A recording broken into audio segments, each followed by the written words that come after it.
un parcours professionnel très atypique. J'ai exercé plusieurs métiers très satisfaisants, sans pourtant jamais parvenir à y trouver réellement ma place. C'est probablement la raison pour laquelle ce podcast me tient particulièrement à cœur. Qui sont ceux qui trouvent leur place ? Que font-ils ? Quelles sont les tâches quotidiennes de mes invités ? Comment les rendre intéressantes quand elles sont complexes ou répétitives ? Et puis ça veut dire quoi travailler ? Quels sont les métiers d'aujourd'hui ? Comment fait-on pour faire ou créer son job dans un contexte qui évolue rapidement ?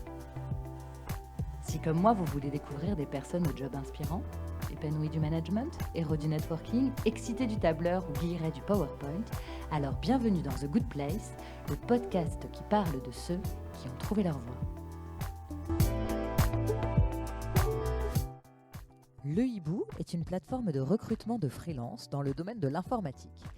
Le site réunit une communauté de près de 50 000 consultants, en compète avec les plus grosses boîtes de conseil du marché et annonce un chiffre d'affaires de 50 millions d'euros. Derrière ce site qui cartonne, pas de rapace nocturne aux grands yeux, mais Christophe de Bec de Lièvre. Entrepreneur chevronné, il en est à sa 5e structure. Dans cet épisode, Christophe me raconte son métier, son parcours, comment il a lancé le Hibou après un échec cuisant, comment il a redémarré à zéro à 40 ans, seul à la barre alors qu'il avait toujours un associé jusque-là. Bref, il répond à toutes mes questions, des plus naïves aux plus mûries. Tout ça, c'est pour le storytelling. Mais si vous voulez que je sois complètement honnête avec vous, ce que j'ai préféré chez Christophe, c'est son naturel et l'authenticité qui émane de lui quand il parle. Oui, il est chef d'entreprise.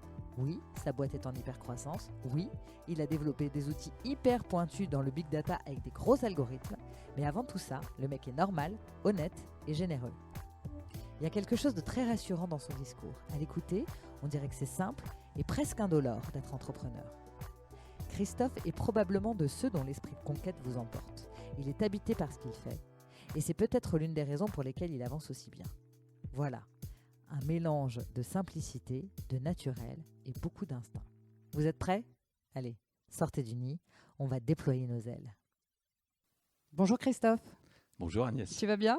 Très bien. Bon, merci beaucoup de m'accueillir aujourd'hui. Est-ce que tu veux bien te présenter et me dire ce que tu fais dans la vie ? Bien sûr. Je m'appelle Christophe de Bec de Lièvre, j'ai 47 ans, j'ai 3 enfants et je suis entrepreneur depuis une quinzaine d'années. Je suis en fait le fondateur et le CEO de la société Le Hibou.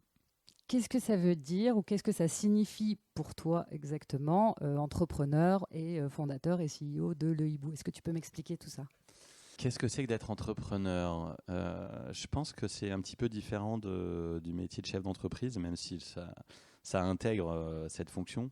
Pour moi, être entrepreneur, c'est avoir envie de créer quelque chose. En général, on est entrepreneur parce que soit on a un projet, soit on rêve d'une grande indépendance, d'une grande autonomie dans son travail. Donc entreprendre pour moi c'est ça, c'est créer un projet dont on a envie qu'il soit fédérateur et c'est développer aussi son esprit de conquête le plus possible pour essayer de vivre en fait une aventure humaine. Esprit de conquête, carrément. Bah ouais, je pense que entreprendre quelque chose, c'est avoir à la fois envie d'une grande liberté, mais forcément l'envie d'entreprendre, c'est l'envie de se réaliser, de créer quelque chose, et donc ça passe par un esprit de conquête. Ou alors on n'est pas entrepreneur, on est plutôt, je dirais, on est indépendant. Mais c'est un petit peu différent pour moi dans la notion d'entreprendre. Il y a l'idée de développer en fait. D'accord. Ça s'apprend, tu penses ? Ou c'est inné, l'esprit de conquête ? Je pense que c'est comme tout, le cerveau est un muscle, donc je pense que ça se travaille. Ouais. Je pense qu'on peut progresser évidemment beaucoup dans le métier d'entrepreneur. Je pense que tout le monde n'est pas fait pour être entrepreneur, donc ça signifie probablement qu'on est plus ou moins prédisposé en fait à entreprendre. C'est-à-dire que on a ou pas le tempérament qui va bien pour entreprendre, et c'est absolument pas un jugement de valeur. Mais probablement qu'on a plus ou moins de prédispositions par rapport à ce qu'on a vécu, par rapport aux rencontres qu'on a pu faire, par rapport à l'inspiration qu'on a pu voir en rencontrant des gens. Tout ça développe, à mon avis, pendant l'enfance, des rêves, des passions, des envies qui font qu'à un moment donné, assez vite, on a envie d'entreprendre. Ton job, c'est fondateur et CEO de Le Hibou. On dit Le Hibou, on dit pas du Hibou. Non, okay. Je te remercie Agnès. Est-ce que tu peux m'expliquer donc le hibou, quelle est votre activité et quelle est ta mission? Alors, le Hibou, c'est une plateforme de consultants freelance Mhm. spécialisée dans les métiers de l'IT. D'accord. L'IT est système d'information et le digital. Et en fait, on fédère une grande communauté de freelance. On a 48 000 freelances qui sont maintenant inscrits sur la plateforme Le Hibou. Et notre métier, c'est d'accompagner des entreprises dans leur transformation digitale en leur mettant à disposition les meilleurs consultants IT du marché. Donc, c'est vraiment ça notre mission. Mhm. Et notre ambition, c'est d'être la plateforme leader en France sur ce marché de l'IT. D'accord. Ce qu'on est en train de réaliser actuellement. En tout cas, on y travaille. Ouais. En fait, le Hibou a rien de révolutionnaire en soi, puisqu'on fait travailler des consultants et le métier du conseil existe depuis longtemps. Mhm.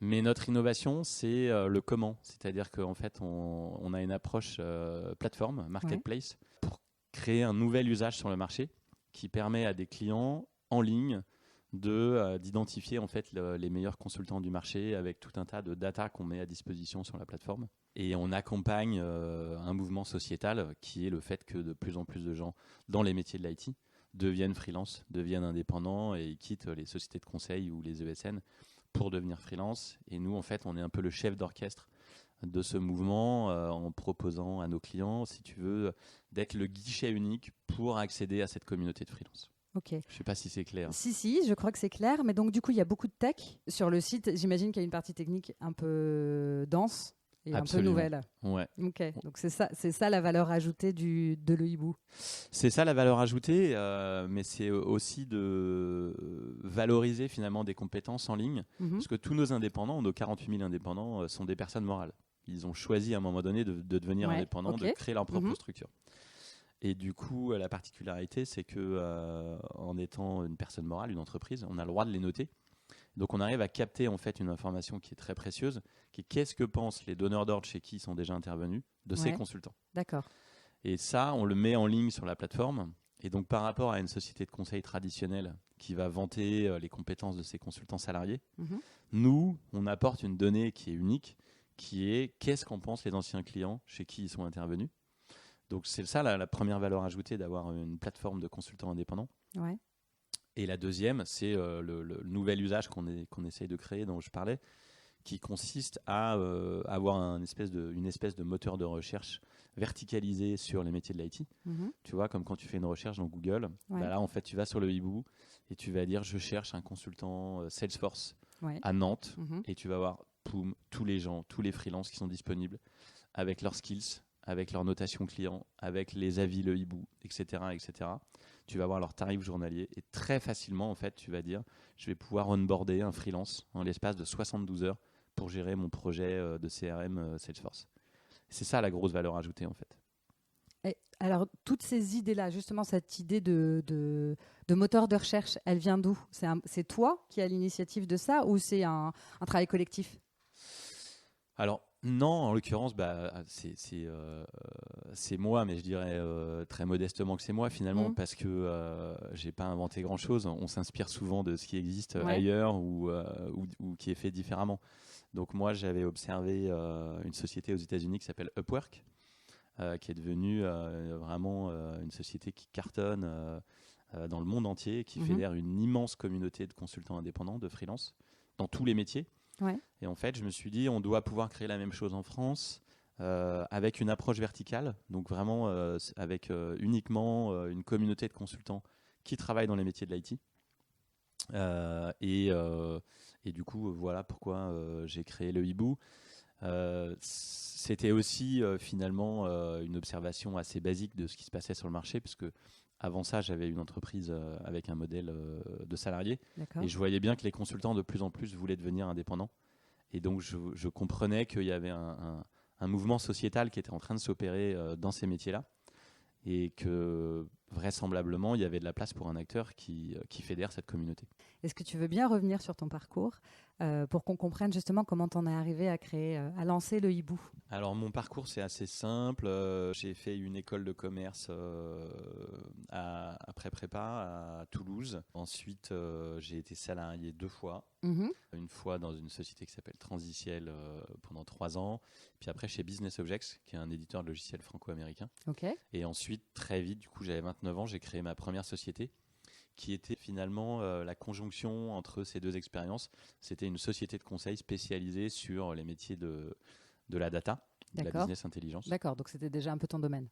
Ouais, c'était mon domaine complètement. Ouais. Ok. J'ai créé cette première société avec quelqu'un qui s'appelle Philippe Olivier, avec qui on a collaboré pendant 15 ans. On a été associés 12 ans. Super expérience humaine qu'on a vécue ensemble.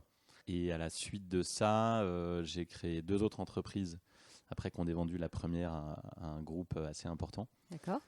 J'ai créé 2 autres entreprises, toujours un peu dans les mêmes secteurs, conseil et puis ensuite Internet.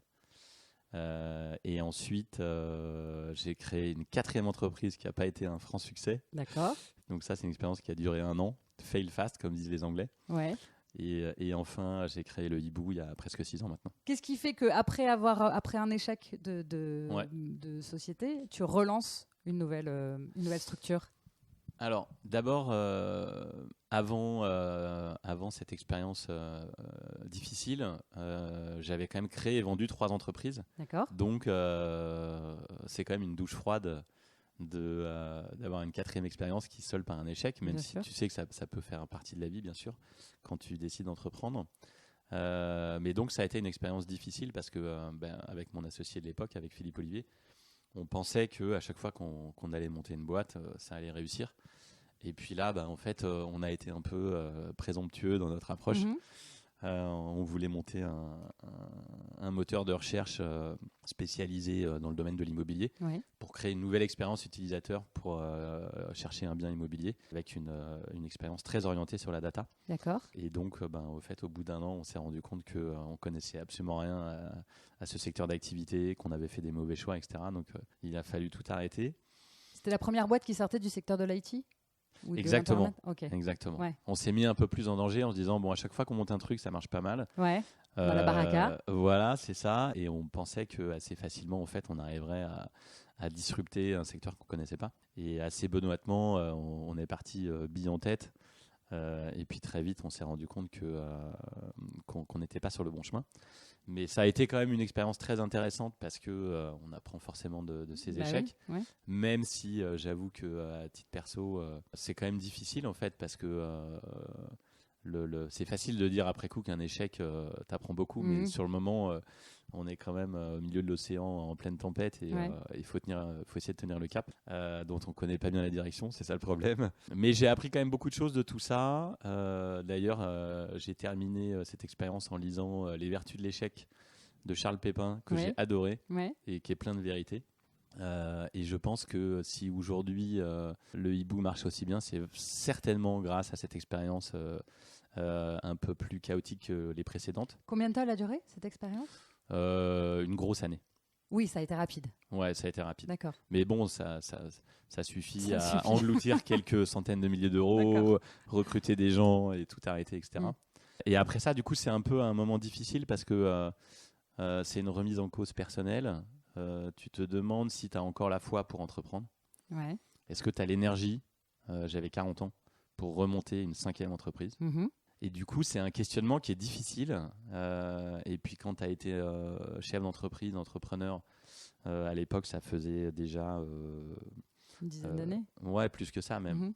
Donc, ça devait faire une 12aine d'années. C'est très difficile de redevenir salarié et de se dire que tu vas reprendre un schéma un peu plus classique. Ouais. Et en même temps, en termes de confiance, c'est forcément, tu es dans un moment où tu as perdu une partie de la confiance. Et malgré ça, en fait, j'ai fait le choix de me dire que j'avais encore l'énergie de remonter l'entreprise. Et c'est pour ça que j'ai redémarré le hibou en me disant, mais finalement, ça m'a sauté aux yeux. Le projet de marketplace que j'imaginais, je l'avais sous les yeux. C'était de le faire dans le secteur que je connaissais par cœur, qui était l'univers de l'IT, en fait. Tu dis que tu l'avais sous les yeux. Concrètement, ça se passe comment? Tu te réveilles un matin et tu te dis, putain, je sais exactement ce que je veux faire? Franchement, c'est ça. Ouais. Après un an de galère, en fait, je suis parti, quand j'ai décidé d'arrêter ce projet, je suis parti marcher sur les chemins de Saint-Jacques-de-Compostelle, D'accord. tout seul pendant 8-10 jours, pour me vider un peu la tête. Mhm. Et en fait, je suis rentré, alors je sais pas si c'est lié à ça, ce côté un peu méditatif de la marche, mais je suis rentré en me disant, mais le truc, je l'ai sous les yeux en fait. C'est ça qu'il faut que je fasse. Et en plus, ça rassemblait tous les ingrédients de l'entreprise que je voulais monter. Et aujourd'hui, j'en tire vraiment les bénéfices. C'était vraiment à la croisée des chemins de ce que je voulais faire depuis très longtemps. C'était dans l'univers du consulting, de l'IT que je connaissais bien. Ouais. Mais on arrivait avec une démarche d'innovation, avec cette approche de marketplace, de place de marché. Et en plus, c'est quelque chose qui avait du sens, puisqu'en fait, on donne du travail à des gens. On fait travailler des freelances. Et il y a donc forcément, à travers la marketplace, tout un volet digital qui m'intéressait beaucoup. Donc, je ne me suis pas posé la question longtemps, en fait. J'ai commencé à jeter quelques idées sur un PowerPoint et dans un tableau Excel. Et Banzai, c'était reparti. Et donc là, tu pars avec ton associé toujours? Tu recommences avec lui ou tu pars différemment? Alors, ça faisait 15 ans qu'on travaillait ensemble. Ouais. Je me disais qu'on avait probablement fait une très belle tranche de vie ensemble, mais que c'était le moment d'arrêter, puisqu'on se surprenait moins. On s'admirait peut-être un peu moins aussi avec le temps. Et, un vieux couple? Ouais, on était devenus, vraiment, on était devenu un vieux couple. On nous appelait Dupont et Dupont. Du coup, je me suis dit aussi à ce moment-là, j'avais 40 ans, je me suis dit, bon, je crois que j'ai envie de diriger la boîte seul. Enfin, en tout cas, de prendre des décisions importantes, des décisions stratégiques. J'avais probablement suffisamment de confiance en moi et probablement plus envie qu'avant de prendre ces décisions seul, tout en me disant que je voulais vivre une aventure collective et que donc j'allais recruter des gens avec lesquels j'allais partager beaucoup et auprès desquels j'allais déléguer tout un tas de choses, ce qui est en train d'arriver de plus en plus avec la croissance qu'on connaît aujourd'hui. Et donc c'est un nouvel exercice pour toi à ce moment-là de lancer une boîte tout seul. Ça change quoi par rapport au fait d'avoir un associé sur les 4 précédentes, concrètement? Alors, d'abord, on n'est jamais complètement seul, mais en tout cas, j'étais le seul mandataire social. J'étais déjà président des autres sociétés, ce qui te confère un petit pouvoir de décision supérieur, même quand tu es associé à 50-50. Okay. Mais là, j'étais clairement décideur. Je pense que, moi, j'aime beaucoup le travail à plusieurs. Donc, c'est peut-être quelque chose qui est un peu plus difficile et tu te jettes dans l'eau froide. Mais en même temps, ça correspondait vraiment à ce que je voulais à ce moment-là de ma vie. Donc, je me sentais aligné avec l'idée d'être vraiment le leader de la société, alors qu'avant, on créait vraiment un binôme avec Philippe. Et je pense que c'était vraiment une bonne idée, parce que je vois aujourd'hui l'entreprise se développe vraiment bien et je pense que c'est presque plus facile de diriger une entreprise quand il y a un seul leader, en fait. Tu m'as expliqué ce que ça fait de se planter avec la 4e boîte. En revanche, tu en as revendu 3 avant. Ça fait quoi de vendre une boîte? Est-ce qu'il y a de l'affect, en fait, quand tu as lancé une boîte, même si tu as un associé? Est-ce qu'il y a un moment où tu te dis, alors j'imagine qu'il y a un appât financier qui dépasse plein de choses, mais quand même, c'est un projet avec lequel tu as vécu pendant un certain nombre d'années, et tout d'un coup, quelqu'un te propose de la racheter pour X... pour une somme importante, j'imagine, peu importe. Non mais voilà, ça fait quoi en fait de vendre ça? C'est ton projet, c'est ton bébé un peu quelque part. Ouais, bien sûr. C'est tes équipes, il y a plein de choses à l'intérieur. Il y a de l'affect, j'imagine. Comment on fait pour faire ça? Beaucoup d'affect, surtout quand tu as des salariés qui t'ont suivi, qui t'ont accompagné. Et quand on a vendu Aralis, qui était notre première boîte, on avait quand même 120 salariés, donc c'était pas rien sur le plan émotionnel de leur annoncer qu'en fait on allait vendre la société. En fait, je pense que c'est une expérience en tant que telle de créer une entreprise, de la développer et de la vendre. Et d'une certaine manière, pour nous, la boucle était bouclée. Et c'était une expérience qu'on avait envie de vivre. Et en fait, tu passes par des états émotionnels assez différents. Le premier, c'est l'excitation, parce que vendre une entreprise, c'est très marrant, c'est très excitant. Ouais. Tu te fais draguer en fait par des gens qui te disent c'est beau ce que vous avez fait, on aimerait bien que vous rentriez dans notre besace.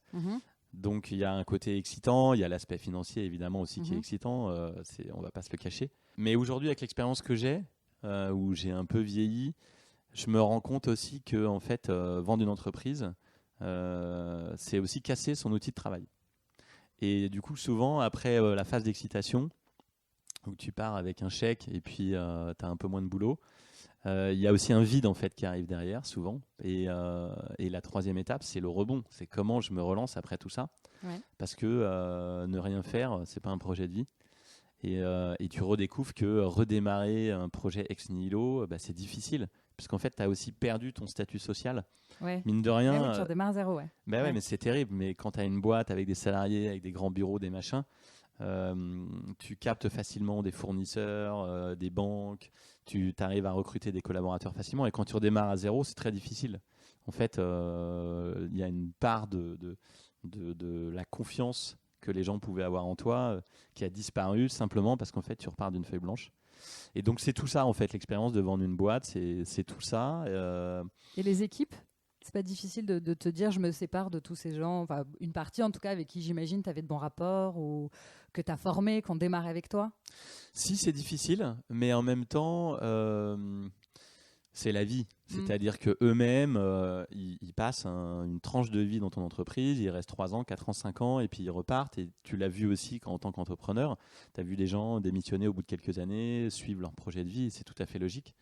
Et tu les réinscris toujours dans un projet, parce que quand tu vends une entreprise, tu leur vends aussi un nouveau projet. On va faire partie d'un groupe plus grand et ça se fait pas du jour au lendemain. C'est-à-dire qu'en général, on a ce qu'on appelle un earn-out, tu vois, on est incentivé pour assurer la transition auprès du groupe. Et donc, en fait, tu restes là pendant un moment. Donc, effectivement, il y a de l'affect, il peut y avoir même une certaine tristesse de quitter certains collaborateurs, mais ça se fait pas du jour au lendemain et cette transition, elle se fait assez naturellement. En tant que chef d'entreprise, tu te sens responsable des équipes? Ouais, bien sûr. Tu te sens forcément responsable des équipes. D'abord, tu l'es pénalement.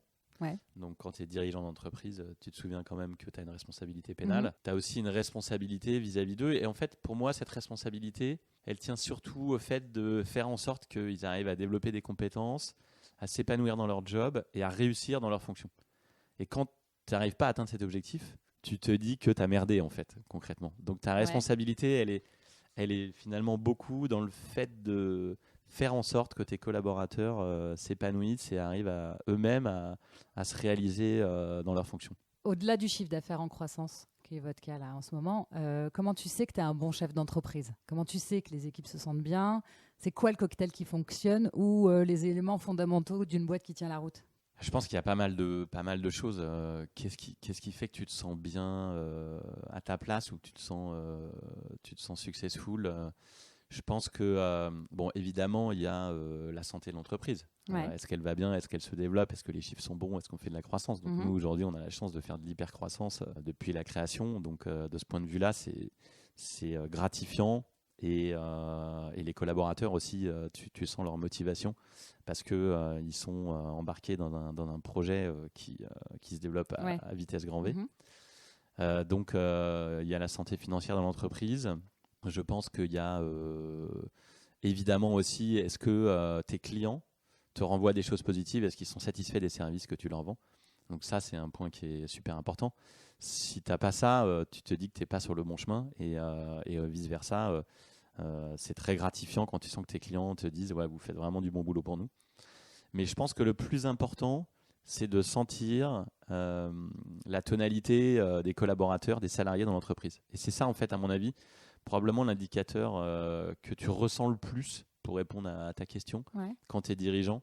C'est-à-dire quand tu sens que les collaborateurs sont motivés, qu'ils s'arrachent, qu'ils s'impliquent, qu'ils s'amusent, qu'ils rigolent, qu'ils prennent du plaisir et qu'en plus ils ont des résultats, là tu dis que tu fais du bon boulot. Concrètement, ça joue énormément. Donc le Hibou est donc une marketplace ou une plateforme qui réunit donc des indépendants. C'est compliqué de les fédérer? Oui, c'est compliqué parce qu'ils sont très nombreux. Comme je te disais, on est presque à 50 000 indépendants. Donc notre job, c'est surtout d'animer une communauté d'indépendants. Ils ne sont pas salariés, donc on ne gère pas leur plan de carrière. On n'a pas de contrat d'exclusivité avec eux. Donc notre job, c'est d'essayer d'animer cette communauté et de faire en sorte que on leur offre tout un tas de services qui vont au-delà de simplement leur trouver des missions chez nos clients. Parce que ce qu'ils attendent de nous, principalement, c'est qu'on les staffe, en fait. C'est qu'on leur trouve des projets chez nos clients, puisqu'on est référencé dans tout un tas de grands groupes dans lesquels ils ne pourraient pas travailler sans nous. Mais on leur propose aussi tout un tas de services satellites sur comment créer leur entreprise, avec des partenaires sur la comptabilité, sur la banque en ligne, sur la gestion patrimoniale. Donc on leur offre tout un tas de services satellites qui nous permet d'animer la communauté. Ouais. Et puis on a un rôle d'animateur avec des meet-up, avec des webinars. Et on a par exemple créé récemment le trophée de l'indépendant. Donc on a élu en fait le meilleur indépendant de l'année. Et c'est une façon de récompenser en fait cette communauté qui forcément est un peu esseulée puisque par définition ils sont seuls.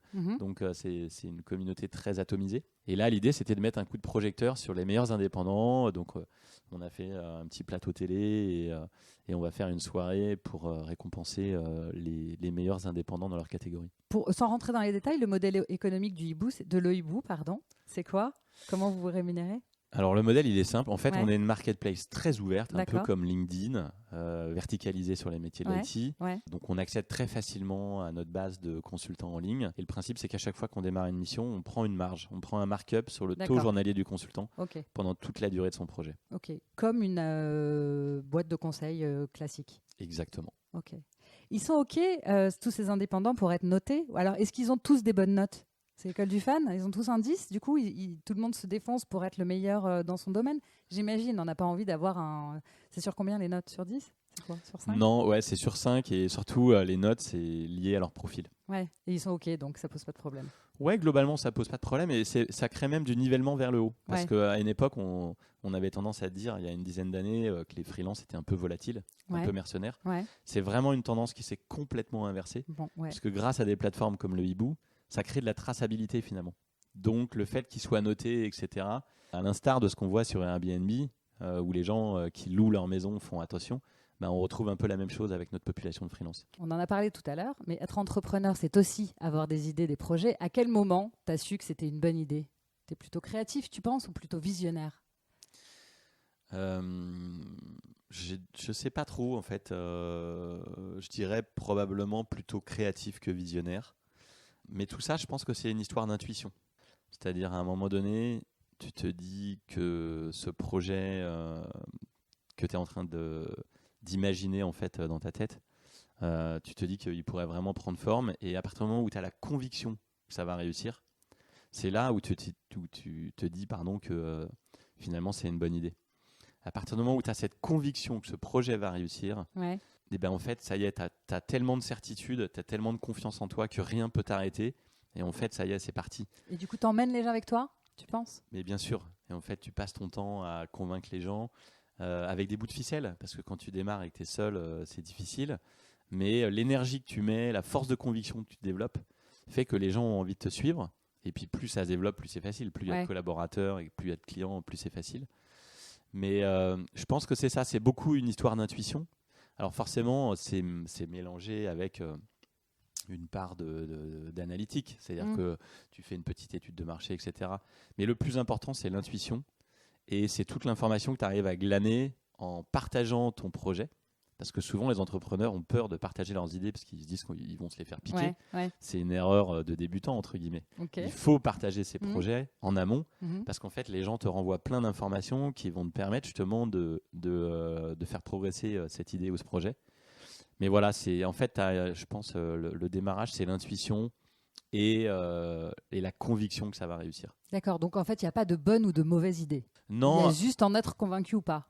Alors, si je pense qu'il y a quand même des bonnes et des mauvaises idées. C'est-à-dire que, tu vois, moi qui maintenant ai un peu d'expérience, quand j'ai des jeunes entrepreneurs qui viennent me voir en me disant, voilà, on voudrait confronter une idée avec toi, en 2 secondes, tu peux quand même leur dire, la taille du marché, c'est minuscule, il y a déjà des acteurs qui existent depuis autant de temps et vous apportez rien d'innovant, etc. Ce qui en soi n'est pas forcément un problème d'ailleurs, mais tu arrives quand même assez vite à sentir quelles sont les chances de réussite du projet. Et le premier indicateur, c'est de créer une entreprise dans un domaine que tu connais. Parce que quand tu connais, en fait, tu as déjà identifié les freins, tu as une vision qui est beaucoup plus pertinente que si tu veux aller dans un secteur que tu ne connais pas, ou a fortiori, il y a déjà beaucoup d'acteurs qui ont réfléchi à la question et s'ils ne l'ont pas fait, il y a peut-être une raison.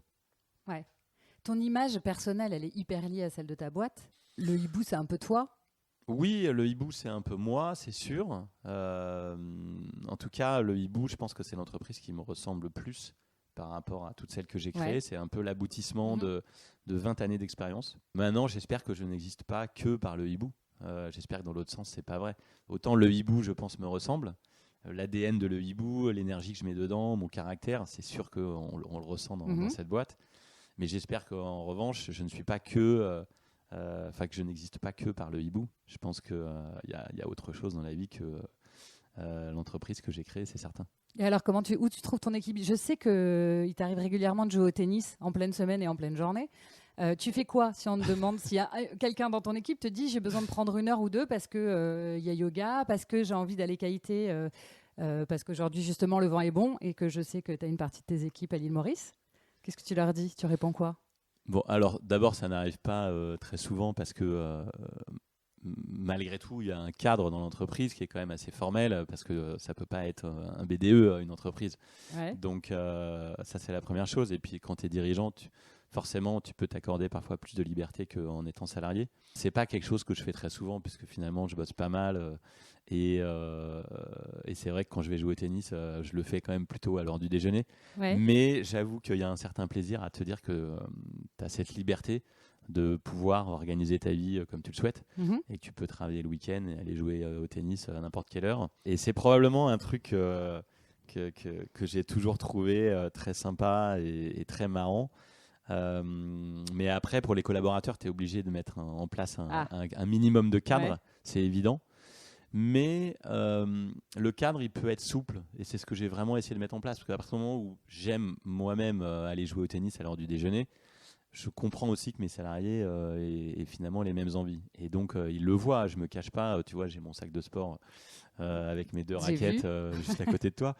Donc, ce n'est pas quelque chose que je cache. Et en fait, je trouve que le Covid a apporté aussi beaucoup de souplesse avec la mise en place du télétravail. Les gens, finalement, ont démontré qu'ils travaillaient toujours autant, voire plus en télétravail. Et je pense que de temps en temps, ils vont faire du sport à l'heure du déj ou le matin et c'est pas très grave, c'est pas un problème. Au contraire, peut-être qu'ils en ont besoin et que ça les aide à être plus performants après, au même titre que toi, tu as tapé tes balles ou tu as fait ton match à l'heure du déjeuner et que ça t'a donné une énergie supplémentaire dans ta journée. Exactement, c'est pour ça que ça me pose aucun problème. C'est que on joue aussi beaucoup au ping-pong parce que ça fait marrer tout le monde chez Le Hibou. Mais je suis archi convaincu effectivement que les gens ont besoin de s'épanouir. Et le deuxième point, finalement, c'est la confiance. C'est-à-dire que quand tu permets aux gens d'organiser leur travail comme ils le souhaitent, c'est une marque de confiance. Et je pense que ça, c'est vraiment quelque chose que j'ai essayé de mettre en place chez Le Hibou. Ça fait partie de nos valeurs, en fait.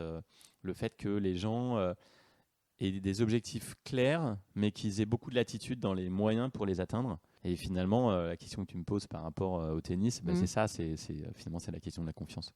Justement, soit par rapport à ça, soit par rapport à la relation avec tes équipes, soit par rapport à ta relation avec toi-même, est-ce que tu as l'impression de progresser? Ouais, j'ai l'impression de progresser encore. Je ne sais pas si ce sera le cas toute ma vie, mais probablement quand ce ne sera plus le cas, ça voudra dire que j'ai atteint mon seuil de compétence. Ouais. Il faudra peut-être que je passe la main à ce moment-là. Non, mais je suis sérieux en disant ça. Je progresse parce que, en fait, on vit une aventure incroyable. Le Hibou a 6 ans, on va faire 30 millions de chiffre d'affaires cette année. Et en gros, je suis en train de réfléchir à comment on fait passer une boîte de 10 millions à 100 millions de chiffre d'affaires. C'est ça l'enjeu du moment. Et ça m'est jamais arrivé de gérer une boîte qui fait 100 millions de chiffre d'affaires. Et donc, ça amène un questionnement en termes de vision, d'organisation. On est en train de vivre une période où l'entreprise prend une nouvelle dimension. On recrute beaucoup. Et je me dis que ma responsabilité, justement, c'est de me former pour être à la hauteur de l'enjeu. Et donc, c'est ce que j'ai expliqué très récemment aux équipes chez Le Hibou, c'est que j'allais prendre du temps pour réfléchir, pour me faire accompagner. Donc, typiquement, je fais partie de Croissance Plus, qui est une association dans laquelle je peux trouver une forme d'accompagnement. D'accord, du mentoring Ouais, exactement. Et là, je démarre 2 sessions avec la BPI. Un premier volet sur l'organisation et un deuxième sur l'international, puisqu'on a prévu d'aller exporter notre modèle à l'étranger l'année prochaine. Tout ça, tu vois, c'est des projets sur lesquels je ne suis pas forcément complètement formé. Et donc, je me sens responsable de continuer à progresser. Et donc, je vais me former en me faisant accompagner par la BPI, par des organismes de cette nature. Et je vais me former aussi en écoutant des podcasts, en lisant des bouquins de management. Et voilà, je pense que c'est important. En fait, ce n'est pas forcément des formations très techniques, mais je pense que c'est très important de continuer à se former pour être capable de d'être inspirant pour les équipes et de leur mettre en place un cadre et une organisation qui leur permettent de se sentir bien. Comment tu fais quand tu sais pas? Au-delà des formations externes, quand tu te retrouves face à une problématique et tu te dis, je sais pas, il y a quelqu'un de ton équipe qui te fait remonter un truc et tu te dis, je sais pas quoi faire, que ça t'angoisse, il y a un enjeu important. Est-ce que ça arrive et comment tu fais? Alors, évidemment que ça arrive, Ouais. mais ça m'angoisse pas. Ok. Donc, j'ai aucun problème à dire à mes équipes, moi, je suis nul dans ce domaine. Je pense que même, c'est bien, ça apporte du crédit, en fait. Quand tu as un patron de boîte qui dit, moi, j'y connais rien dans ce domaine, je suis pas compétent. Ça rappelle à tout le monde qu'on n'est pas obligé d'être compétent en tout. Ouais. C'est un peu le drame franco-français, je trouve, en politique, où on attend des politiques qui soient bons, qui soient vraiment parfaits et compétents en tout. On l'a vu avec le Covid. Et moi, je pense qu'il n'y a pas de problème à dire je sais pas. Et dans ce cas-là, en fait, j'ai une solution qui est très simple. C'est que je me laisse du temps et je consulte. Donc je me dis, on n'a pas la réponse à cette question.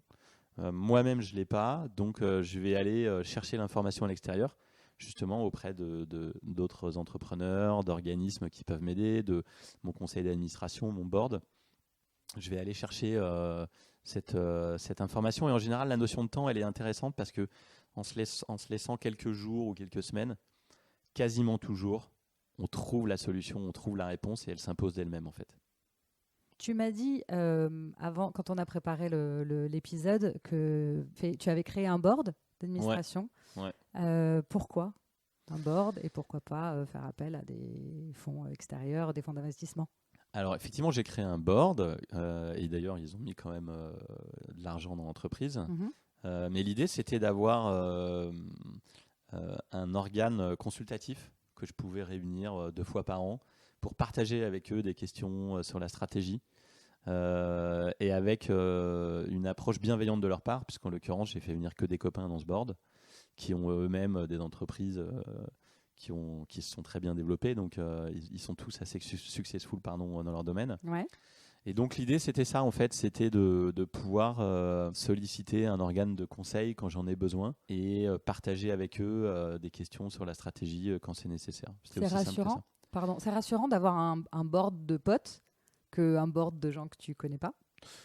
Oui, c'est rassurant. Alors finalement, ça se passe très bien parce que comme on a des bons résultats et qu'on se développe très vite, forcément ils sont satisfaits et ils me challengent pas énormément. Mais ouais, c'est rassurant. Franchement, quand on est seul à la barre, c'est chouette d'avoir comme ça 5-6 personnes que tu peux réunir de temps en temps et avec lesquelles tu peux partager tes problématiques. Et aller jouer au tennis ou pas? Aussi, bien sûr. Christophe, est-ce que tu te sens à ta place? Depuis quand, si tu te sens à ta place? Et comment est-ce que tu as compris que tu étais au bon endroit et que c'était le bon job? Écoute, oui, je crois que je me sens à ma place. Je ne vais pas faire le faux modeste, mais comme je te disais, je trouve que le hibou me ressemble bien.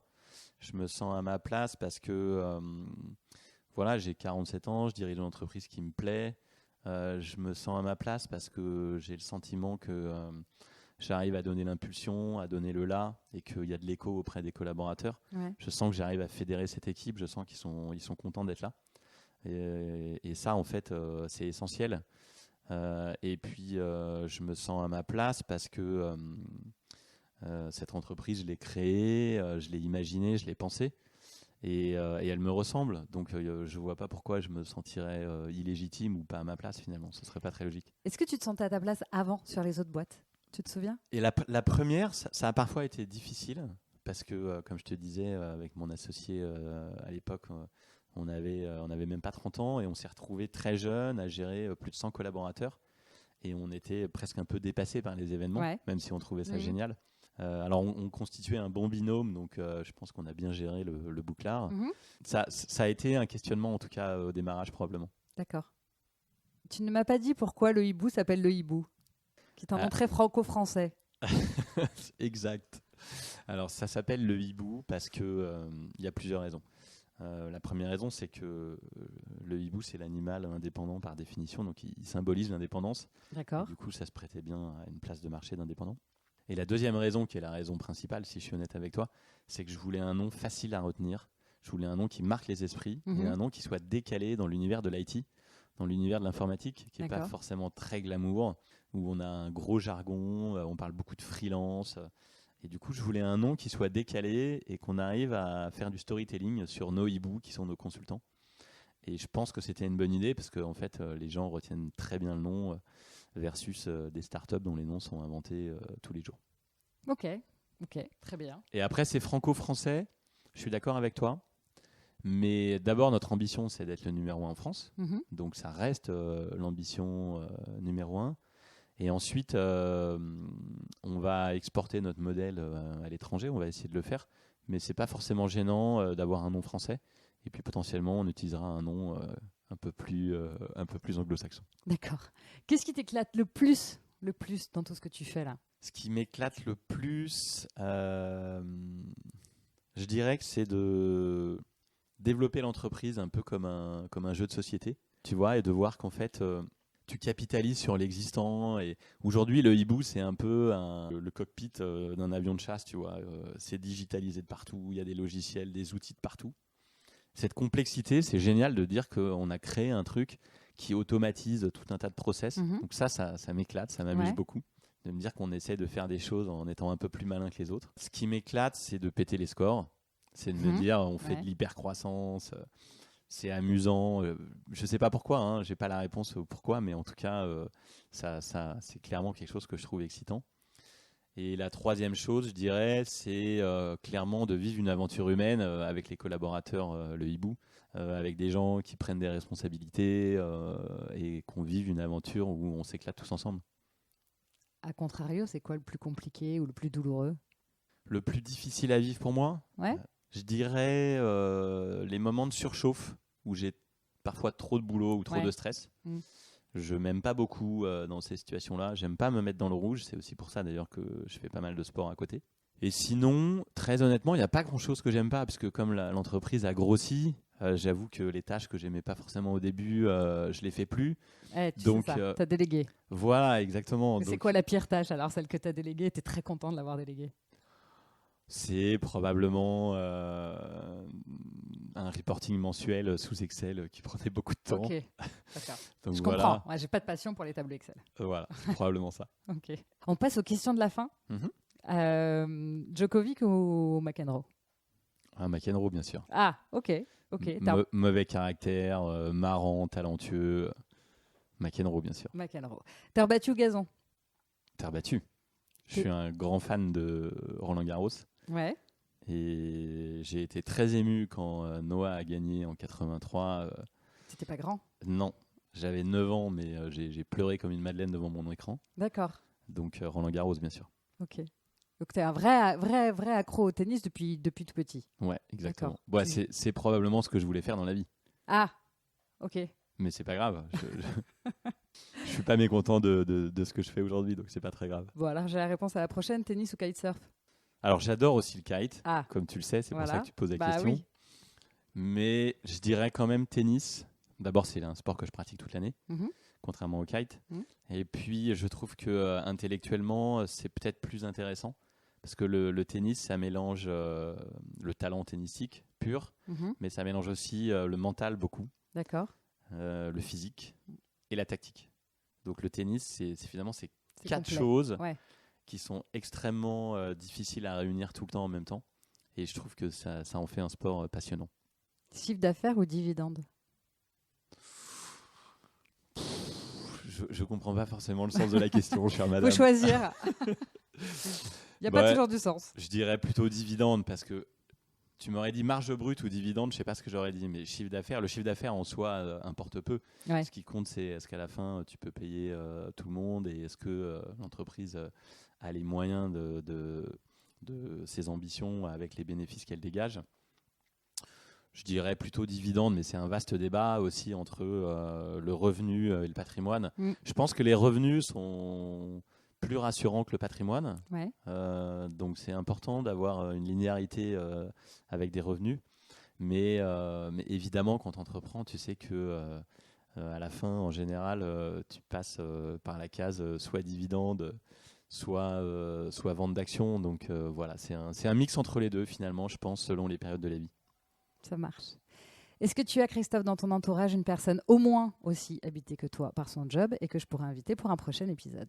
Oui, alors je pense à une ou deux personnes. Alors je vois souvent Augustin Paluel-Marmont, Mhm. qui est le fondateur de Michel Augustin, D'accord. qui est sûrement quelqu'un de très habité, Qui est un boulonnais aussi, non? qui est un boulonnais, qui est quelqu'un de très profond et à mon avis qui se prêtera volontiers à l'exercice. Et sinon, Antoine Lemarchand, Oui, qui était le président Nature et Découverte, qui vient d'être cédé à la FNAC, d'accord. et qui est sûrement quelqu'un aussi qui a été très habité par le fait de gérer cette entreprise pendant une douzaine d'années. Donc voilà, ça fait 2 personnes éventuellement avec qui je peux te mettre en contact. Eh ben, c'est super, j'ai hâte. Qu'est-ce que je peux souhaiter à Le Hibou? Donc d'atteindre les 100 millions le plus vite possible? Oui, mais pas seulement. Ouais. C'est sûr qu'on est parti pour viser cet objectif relativement rapidement. Mais c'est surtout de réussir cette entreprise collective. C'est-à-dire que à la fois, on arrive à continuer à fédérer cette grande communauté, servir nos clients, avoir du sens en fait dans le paysage du consulting IT. Mhm. Et d'autre part, faire en sorte que tous ensemble, on prenne beaucoup de plaisir dans ce qu'on fait et que chacun se développe, que ce soit en termes de compétences ou en termes de réalisation de soi-même en fait. C'est ça qui me paraît vraiment important aussi, et pas uniquement moi. Enfin, encore une fois, ça m'amuserait nettement moins d'avoir un succès purement personnel. Le hibou, c'est avant tout la réussite d'un collectif. Mhm. Donc, je suis attaché à ce que, ça va peut-être te paraître un peu naïf ou béni oui, mais je suis vraiment attaché à ce qu'il y ait une forme de redistribution auprès des gens qui sont engagés dans cette entreprise. Et j'espère qu'on arrivera justement à créer une forme de circulation en fait, des bénéfices auprès des gens qui participent à cette aventure. Bon, eh ben, écoute, c'est tout ce que je vous souhaite alors. Merci. Merci beaucoup Christophe. Ben, merci à toi Agnès. Et bonne journée, au revoir. Merci, bye bye. Vous êtes arrivés au bout de cet épisode. Merci infiniment pour votre écoute. J'espère que cet entretien vous aura aidé à mieux comprendre ce métier. Ce podcast est un projet très personnel que j'espère voir grandir un peu plus chaque semaine. Alors si le cœur vous en dit, abonnez-vous. Et n'hésitez pas à donner votre avis et à me donner une note sur Apple Podcast.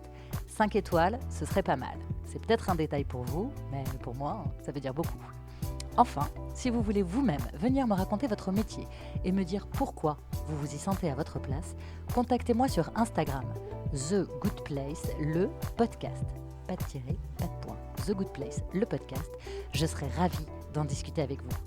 À la semaine prochaine pour une nouvelle rencontre. Et n'oubliez pas, votre place, c'est celle que vous décidez de prendre. Bye bye!